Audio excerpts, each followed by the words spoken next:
ദിവസത്തെ free baking ക്ലാസ്സിൽ first day ക്ലാസ്സാണ്.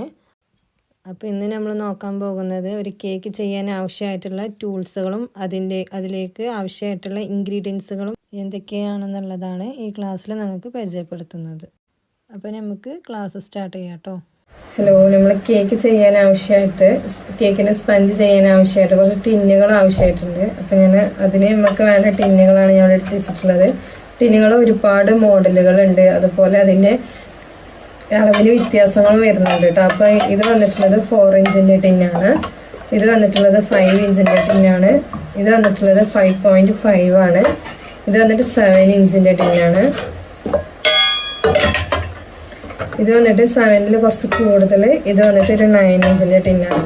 അപ്പോൾ റൗണ്ട് ഷേപ്പിൽ ഇത്രയും ടിന്നുകളുണ്ട്. പക്ഷെ നമുക്ക് ഇത്രയും ടിന്നുകളൊന്നും വേണ്ട. ഒരു ഹോം ബേക്കേഴ്സ് കൂടുതലായിട്ട് യൂസ് ചെയ്യുന്ന ടിന്നുകളാണ്. പക്ഷെ നമ്മൾ ബേസിക് ബിഗിനേഴ്സ് പഠിക്കുമ്പോൾ അവർക്ക് 2 ടിന്നുകൾ മാത്രം അവരെ കയ്യിലേക്ക് എഴുതി വെച്ചാൽ മതി. ഒന്ന് വന്നിട്ടുള്ളത് ഈ 5 ഇഞ്ച് അല്ലെങ്കിൽ 5.5, ഇത് രണ്ടിലും നമ്മൾ ½ kg ചെയ്തെടുക്കും. പിന്നെ വന്നിട്ടുള്ളത് ഈ 7 ഇഞ്ച് 1 kg ചെയ്യണം. ഇത്രയും ടിന്നുകൾ മാത്രം മതി. ഇതുപോലെ തന്നെയാണ് സ്ക്വയർ ടൈപ്പിൽ ടിന്ന് വരുന്നുണ്ട് കേട്ടോ. ഇത് വന്നിട്ടുള്ളത് 6 ഇഞ്ചിൻ്റെത്, ഇത് വന്നിട്ട് 7, അതുപോലെ തന്നെ ഇത് 8. ഇതുപോലെ 3 അളവിലുള്ള സ്ക്വയർ ടൈപ്പിലുള്ള ടിന്ന് വരുന്നുണ്ട്. പിന്നെ അതുപോലെ തന്നെ ഹാർട്ട് ഷേപ്പ് വരുന്നുണ്ട്. പിന്നെ അതുപോലെ വേറൊരു ടിന്നാണ്, ഇത് ബാർബി ഡോൾ കേക്ക് ചെയ്യാൻ വേണ്ടിയിട്ട് യൂസ് ചെയ്യുന്ന ടിന്നാണ് കേട്ടോ. ഇത് ½ kgൻ്റെ, ഇത് 1 kgൻ്റെ, ഇത് 2 kg ചെയ്യുന്ന ടിന്നാണ്. അപ്പോൾ ഇതൊക്കെ നമ്മൾ എങ്ങനെയാണ് ടിന്ന് സൈസുകൾ ഇഞ്ചുകൾ മനസ്സിലാക്കുക എന്നുള്ളതും കൂടെ ഞാൻ കാണിക്കാം. ഇത് ½ kgൻ്റെ, ഇത് 1 kgൻ്റെയാണ്. അപ്പോൾ ഇതിൻ്റെ സൈസുകൾ ഇത് എത്ര kgൻ്റെന്ന് എങ്ങനെയാന്ന് മനസ്സിലാക്കുക എന്നുള്ളതാണ് കാണിക്കുന്നത്.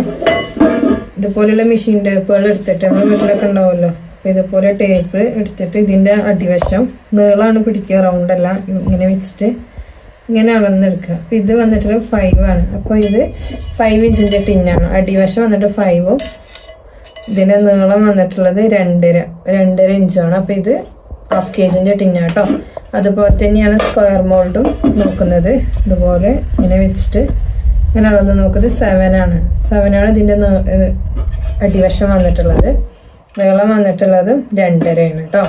ഇത് വന്നിട്ടുള്ളത് 1 kgൻ്റെ ടിന്നാണ്. ഇതും അതുപോലെ തന്നെയാണ്. ഇത് വലുത്, ഇത് വന്നിട്ട് 240 ആണ്. പിന്നെ വന്നിട്ടുള്ളത് 2/3 കപ്പ്, 3/4 കപ്പാണ്. പിന്നെ വന്നിട്ടുള്ളത് 1/4 കപ്പ്, ഇതിൽ 1/2 കപ്പും ഉണ്ട്. ഇത് വേറൊരു കപ്പാണ്, 1 കപ്പ്, 1/2 കപ്പ്, 1/3 കപ്പ്, 1/4 കപ്പ്. ഇതുപോലുള്ള കപ്പുകൾ വരും. ഈ കപ്പിലാണ് നമ്മൾ മൈദ, പഞ്ചസാര, ഓയിൽ അതുപോലെ സംഭവങ്ങൾ അളന്നെടുക്കുന്നത് കേട്ടോ. അടുത്തത് ടീസ്പൂണുകൾ. അതുപോലെ തന്നെ 3 ടൈപ്പ് ടീസ്പൂണുകളും ടേബിൾ സ്പൂണും ഉണ്ട്. ഇത് വന്നിട്ട് ബ്ലാക്ക് കളർ. ഇതിൽ ഇങ്ങനെ അടിയിലും മുകളിലും ഇങ്ങനെ റൗണ്ട് വരുന്നുണ്ടോ, ഇങ്ങനെ ഒരു ഷേപ്പാണ്. ഇത് വന്നിട്ട് ഏറ്റവും വലുതാണ്, 1 ടേബിൾ സ്പൂണ്. ഇത് വന്നിട്ട് 1 ടീസ്പൂണ്. അതുപോലെ തന്നെ ഇത് വന്നിട്ട് ½ ടീസ്പൂണ്, 1/2 ടീസ്പൂണ്, അതുപോലെ 1/4 ടീസ്പൂണ്. ഇതിലൊക്കെ അതിൻ്റെ അളവുകൾ കറക്റ്റായിട്ട് കൊടുത്തിട്ടുണ്ടാവും. 1 ടേബിൾ സ്പൂൺ, 1 ടീസ്പൂൺ, ½ ടീസ്പൂണെന്ന് കറക്റ്റായിട്ട് ഇതിൽ കൊടുത്തിട്ടുണ്ടാവും കേട്ടോ. പിന്നെ ഇതിലെടുക്കുമ്പോൾ ഇതിൽ മുകൾ വട്ടത്തിൽ വരുന്നവരെയാണ് എടുക്കുന്നത്. അടുത്തത് വേറൊന്നാണ്, അതുപോലെ തന്നെ ഇതൊരു നീളത്തിൽ വരുന്ന ടൈപ്പാട്ടോ. ഇത് 1 ടേബിൾ സ്പൂണ്, ഇത് 1 ടീസ്പൂണ്, ഇത് 1/2 ടീസ്പൂണ്, 1/4 ടീസ്പൂൺ, ഇങ്ങനെയാണ് ഇതിൽ വരുന്നത്. അതുപോലെ തന്നെയാണ് ഇതിൽ വന്നിട്ട് 1/8 ടീസ്പൂണാണ്, 1/4 ടീസ്പൂണിൻ്റെ പകുതിയാണ്. ഇത് വന്നിട്ട് 1/2 ടീസ്പൂണ്, ഇത് 1/2 ടേബിൾ സ്പൂണാണ്. പിന്നെ വന്നിട്ട് 1 ടേബിൾ സ്പൂണ്, ഇതും 1/2 ടേബിൾ സ്പൂണ്, 1 ടേബിൾ സ്പൂണ്, ഇങ്ങനെയാണ് ഇത് വരുന്നത് കേട്ടോ. അതുപോലെ നമ്മൾ കേക്കിൻ്റെ ബാറ്ററുകൾ റെഡിയാക്കാൻ വേണ്ടിയിട്ട് സെപ്പറേറ്റ് ബൗളുകൾ തന്നെ മേടിക്കുക കേട്ടോ. നമ്മൾ വീട്ടിൽ യൂസ് ചെയ്യുന്നതൊന്നും യൂസ് ചെയ്യരുത്. കാരണം അതിൽ നമ്മൾ പല കറികൾ അങ്ങനത്തെ ഒക്കെ എടുക്കുന്നത് കൊണ്ട് നമ്മൾ കേക്കിന് അതിന് എന്തെങ്കിലും ഒരു സ്മെല്ലോ കളർ എന്തെങ്കിലുമൊക്കെ വരും. അതുകൊണ്ട് നമ്മൾ സെപ്പറേറ്റ് തന്നെ മേടിക്കുക. അപ്പോൾ ഇതാണ് ഞാൻ യൂസ് ചെയ്യുന്ന മിക്സിങ് ബൗളുകൾ കേട്ടോ. ഇത് സെപ്പറേറ്റ് കേക്ക് ഷോപ്പിൽ നിന്ന് കിട്ടുന്നതാണ്. ഇത് സെറാമിക്കിൻ്റെ നല്ലൊരു പോട്ടാണ്. നമ്മൾ വീട്ടുകൾ യൂസ് ചെയ്താലും അതിൻ്റെ സ്ക്രാച്ചൊന്നും ഇതിൽ വരില്ല കേട്ടോ. ഇത് വലുത്, അതിൻ്റെ ചെറുത്, അതിൻ്റെ ചെറുത്. ഇതിന് ഇതുപോലെ തന്നെ മൂടിയുണ്ട് കേട്ടോ, അടപ്പുകൾ വരുന്നുണ്ട്. പിന്നെ അതുപോലെ നമ്മൾ ഈ പൊടികളൊക്കെ തരിച്ച് സ്ലീവ് ചെയ്യാൻ വേണ്ടിയിട്ട് യൂസ് ചെയ്യുന്ന അതാണ് അരിപ്പ കേട്ടോ. ഇതാണ് ബീറ്റർ, ഇലക്ട്രിക്കിന്റെ ബീറ്റർ കേട്ടോ. ഈ ബീറ്ററിൽ ഫസ്റ്റ്, സെക്കൻഡ്, തേർഡ് ഇങ്ങനെ സ്പീഡുകൾ നമുക്ക് കൂട്ടാനും കുറക്കാനുള്ളതാണ്. പിന്നെ ഇതാണ് ഇതിന്റെ ബ്ലൈഡ്, 2 ബ്ലൈഡ് വന്നിട്ടുള്ളത്. ഈ ബ്ലൈഡ് ഇതുപോലെ ഈ ക്ലിപ്പ് ഉണ്ടല്ലോ, ഈ ക്ലിപ്പ് ഇതിലേക്ക് ഇതുപോലെ ഇങ്ങനെ ഇറക്കിയിട്ട് ഇങ്ങനെ കുടുക്കി കൊടുക്കുക. ഇങ്ങനെയാണ് ബീറ്റർ യൂസ് ചെയ്യുക കേട്ടോ. ഇത് നമ്മൾ പ്ലേറ്റിൽ കുത്തിയിട്ട് ഫസ്റ്റ്, സെക്കൻഡ് അറിയുമ്പോൾ ഫസ്റ്റ് സ്പീഡിലാകുമ്പോൾ ഫസ്റ്റിൽ, സെക്കൻഡ്, തേർഡ് ഇങ്ങനെ ആകുമ്പോൾ ഫസ്റ്റിൽ, സെക്കൻഡ്, തേർഡ് ഇങ്ങനെ സ്പീഡുകൾ കൂട്ടിക്കൊടുക്കുക. പിന്നെ ഇത് ഇങ്ങനെ ഒന്ന് മേലേക്കാക്കിയിട്ട് ഇതിങ്ങനെ പ്രസ് ചെയ്യുമ്പോൾ നമ്മൾ ബ്ലൈഡ് ഇങ്ങനെ കിട്ടും കേട്ടോ. ഇതാണ് ടേബിള്, കേക്ക് ടേബിൾ. ഇതാണ് ഈ ടേബിള് നമ്മളെ കേക്ക് ഫിനിഷിങ്ങിന് ഒക്കെ യൂസ് ചെയ്യുന്നതാണ്. ഇത് അത്യാവശ്യം നല്ല കറങ്ങുന്ന ടൈപ്പുകളിൽ തന്നെ ഉണ്ട്. പിന്നെ അതുപോലെ 2 ടൈപ്പ് വരുന്നുണ്ട്. പിന്നെ വന്നിട്ടുള്ളതാണ് ഇത് പ്ലാസ്റ്റിക് ടൈപ്പാണ്. അപ്പം നമ്മൾ ബിഗിനേഴ്സിന് പഠിക്കാൻ ഇത് മതി. പിന്നെ പഠിച്ചു കഴിഞ്ഞാൽ നമ്മൾ സെയിലൊക്കെ ചെയ്യാനാണെന്നുണ്ടെങ്കിൽ ഇതുപോലുള്ളത് മേടിക്കാം കേട്ടോ. കാരണം ഇത് നമ്മൾ കറക്കി വിട്ടാൽ അത്യാവശ്യം നല്ല രീതിയിൽ കറങ്ങും. ഇതിൽ നമുക്ക് നല്ല ഫിനിഷിങ്ങിൽ എന്ത് ചെയ്യാം, നമ്മൾ കേക്ക് ഫിനിഷ് ചെയ്തെടുക്കാം, ഉഷാറിൽ ഫിനിഷിങ് ആയിട്ട് കിട്ടും. ഇത് വന്നിട്ടുള്ളത് ഇതിങ്ങനെ കറങ്ങുമ്പോൾ അത്ര വലിയ കറങ്ങൂല. പക്ഷെ നമുക്ക് പഠിക്കാനല്ലേ എന്നുള്ളവർക്കൊക്കെ ഇത് മേടിച്ചാൽ മതി കേട്ടോ. ഇതാണ് കേക്കിന്റെ സ്റ്റാൻഡ്, നമ്മളെ കേക്ക് ബോർഡ് എന്ന് പറയുന്ന സംഭവം ഇതാണ് കേട്ടോ. ഇത് 1/2 kg, ഇത് 1 kg. ഇതും നമ്മളെ ടൂൾസുകൾ അളന്ന പോലെ തന്നെ അളന്നിട്ട് എടുക്കുക. അതായത് വന്നിട്ടുള്ളത് 9 ഇഞ്ചാണ് കേട്ടോ.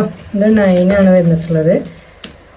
അതുപോലെ തന്നെ ഇത് 7 ഇങ്ങനെയാണ് ഉണ്ടാവുക. അപ്പോൾ നമ്മൾ കേക്കിൻ്റെ ടേബിളിൽ വെക്കുമ്പോൾ ചിലവർ ഇങ്ങനെ വെക്കും. ഇങ്ങനെയല്ല വെക്കേണ്ടത്, ഇങ്ങനെയാണ് വെക്കേണ്ടത്. ഇതിന്മേലാണ് നമ്മൾ സ്പഞ്ച് വെക്കേണ്ടത് കേട്ടോ. ഇത് വന്നിട്ടുള്ള അടിവശമാണ്, ഇതാണ് മുകളിൽ വരേണ്ടത്. അടുത്തത് നമ്മൾ സ്പഞ്ച് ചെയ്യാൻ ആവശ്യമായിട്ടുള്ള ഇൻഗ്രീഡിയൻസുകൾ, അത് ഐസിങ് ചെയ്യാനുള്ള വിപ്പിംഗ് ക്രീം, അതിൽ ചേർക്കുന്ന കളേഴ്സ്, എസെൻസുകളൊക്കെയാണ് നമുക്ക് കാണിക്കുന്നത്. അപ്പോൾ ഇതാ ആദ്യം തന്നെ നമ്മൾ മൈദ, പിന്നെ അതുപോലെ പഞ്ചസാര ഒക്കെ യൂസ് ചെയ്യുമ്പോൾ ബിഗിനേഴ്സ് അതുകൊണ്ട് പൊടിച്ച് യൂസ് ചെയ്യാം. പഞ്ചസാര, പിന്നെ ബട്ടർ യൂസ് ചെയ്യുമ്പോൾ കേക്കിൽ ബട്ടർ യൂസ് ചെയ്യുന്നത് അൺസാൾട്ടഡ് ബട്ടർ കേട്ടോ, മിൽക്കി മിസ്റ്റിൻ്റെ അൺസാൾട്ടഡ് ബട്ടർ. പിന്നെ അതുപോലെ ബേക്കിംഗ് സോഡ, ബേക്കിംഗ് പൗഡർ, പിന്നെ വന്നിട്ടുള്ളത് കൊക്കോ പൗഡർ. ഡാർക്കും ഉണ്ട്, പിന്നെ ലൈറ്റും ഉണ്ട്. ഡാർക്കും ലൈറ്റും നമ്മൾ യൂസ് ചെയ്യുന്നുണ്ട്. പിന്നെ വന്നിട്ടുള്ളത് ക്രീം ചീസ്, ഇതാണ് ക്രീം ചീസ്, മിൽക്കി മിസ്റ്റിൻ്റെ ക്രീം ചീസ്. പിന്നെ ഇതിൽ സൺഫ്ലവർ ഓയിലാണ് യൂസ് ചെയ്യുന്നത് കേട്ടോ. കോക്കനട്ട് ഓയിൽ അങ്ങനത്തെ ഒന്നും നമ്മൾ യൂസ് ആക്കില്ല, സൺഫ്ലവർ ഓയിലാണ്. പിന്നെ വന്നിട്ടുള്ള എസെൻസ്, ഇതാണ് വാനില എസെൻസ്. ഞാൻ ബുഷിൻ്റെ വാനില എസെൻസ് ആണ് യൂസ് ചെയ്യുന്നത്. പിന്നെ വന്നിട്ടുള്ളത് ഇതുപോലെ നോർമൽ എസെൻസുകളുണ്ട്. ഇത് മിൽക്കിൻ്റെ എസെൻസ്, പ്ലമ്മിൻ്റെ എസെൻസുകൾ ഒക്കെ ഇതുപോലെ ലൈറ്റ് ആയിട്ടുള്ള വൈറ്റ് കളറിലുള്ള എസെൻസുകൾ കിട്ടും. പിന്നെ വന്നിട്ടുള്ളത് ഇതുപോലെ ടൈഗറിൻ്റെ എസെൻസുകൾ, ടൈഗറിൻ്റെ എസെൻസുകൾ, പിസ്ത, സ്ട്രോബെറി, പിന്നെ ബദാം മിക്സ്, ഇതുപോലെ എസെൻസുകൾ കിട്ടും. ഈ എസെൻസുകൾ വന്നിട്ട് ഇത് നമുക്ക് നോർമൽ ഫ്ലേവർ മാത്രം കിട്ടുള്ളൂ. പക്ഷെ ഇത് യൂസ് ചെയ്യുമ്പോൾ ഫ്ലേവറും കളറും കിട്ടും. അപ്പം അതിനാണ് ടൈഗറിൻ്റെ എസെൻസുകൾ യൂസ് ചെയ്യുന്നത് കേട്ടോ. പിന്നെ വന്നിട്ടുള്ള ജെൽ കളേഴ്സ്, ഇതാണ് ജെൽ കളേഴ്സ്. കളറുകൾ യൂസ് ചെയ്യുമ്പോൾ ജെൽ കളേഴ്സിനെ യൂസ് ചെയ്യുക. കാരണം ക്രീമുകളിൽ ആഡ് ചെയ്യുമ്പോൾ ലൂസായിട്ടില്ല, ലിക്വിഡ് ആണെന്നുണ്ടെങ്കിൽ അത് ക്രീമുകൾ ലൂസായി പോകും. പിന്നെ കയ്യിൽ നമ്മൾ സ്പ്രെഡ് ആയാൽ അത് പോകുന്നില്ല. അപ്പോൾ അതുകൊണ്ട് ജെൽ കളേഴ്സ് ആകുമ്പോൾ നമുക്ക് നല്ലതാണ്. പിന്നെ വന്നിട്ടുള്ളത് ക്രീം, വിപ്പിംഗ് ക്രീം. ഇതാണ് വിപ്പിംഗ് ക്രീം. ഞാൻ യൂസ് ചെയ്യുന്നത് ഫിയോണ പ്രസ്റ്റിന്. ഇത് രണ്ടും ബിഗിനേഴ്സിന് നല്ല രീതിയിൽ സ്റ്റിഫായി കിട്ടാനും നല്ല യൂസ് ആക്കാൻ പറ്റുന്ന ഒരു ക്രീമാണ് കേട്ടോ ഇത്. അപ്പം ഇത്രയാണ് നമ്മളൊരു കേക്ക് ചെയ്യാൻ വേണ്ടിയിട്ട് എടുക്കുന്നത്. പിന്നെ അതുപോലെ ചോക്ലേറ്റ് ബാറുകൾ, കോമ്പൗണ്ടുകൾ. ഇത് വൈറ്റ്, ഇത് ഡാർക്ക്. ഇതുപോലെ ചോക്ലേറ്റ് ബാറുകൾ കിട്ടും. പല കമ്പനി ഉണ്ട്, മെലോൻ്റെ കമ്പനിയൊക്കെ നല്ലതാണ് കേട്ടോ. അപ്പോൾ ഇതുപോലുള്ള ചോക്ലേറ്റ് ബാറുകൾ. പിന്നെ നമ്മളിതിൽ എഗ്ഗ് യൂസ് ചെയ്യും, എഗ്ഗ്, പാല്, പിന്നെ ഉപ്പ്, അതൊക്കെ യൂസ് ചെയ്തിട്ടാണ് നമ്മൾ കേക്ക് ചെയ്യുന്നത്. പക്ഷെ ഞാൻ അതൊന്നും ഇതിൽ കാണിച്ചിട്ടില്ല. അപ്പൊ ഇത്രയും സംഭവങ്ങൾ വെച്ചിട്ടാണ് നമ്മൾ കേക്കിന്റെ സ്പഞ്ച് ചെയ്തെടുക്കുന്നത് കേട്ടോ. ഇത്രയേ ഉള്ളൂ നമ്മൾ first day class. Second day ക്ലാസ്സിൽ നമ്മൾ വൈറ്റ് ഫോറസ്റ്റിന്റെ സ്പഞ്ചും അതിന്റെ ഐസിങ്ങും ഒക്കെ ചെയ്യുന്നത് കാണിക്കുന്നുണ്ട്. വീഡിയോസ് കണ്ടതിന് ശേഷം അഡ്മിഷൻ എടുക്കാൻ താല്പര്യമുള്ളവർ കോണ്ടാക്ട് ചെയ്യാം കേട്ടോ.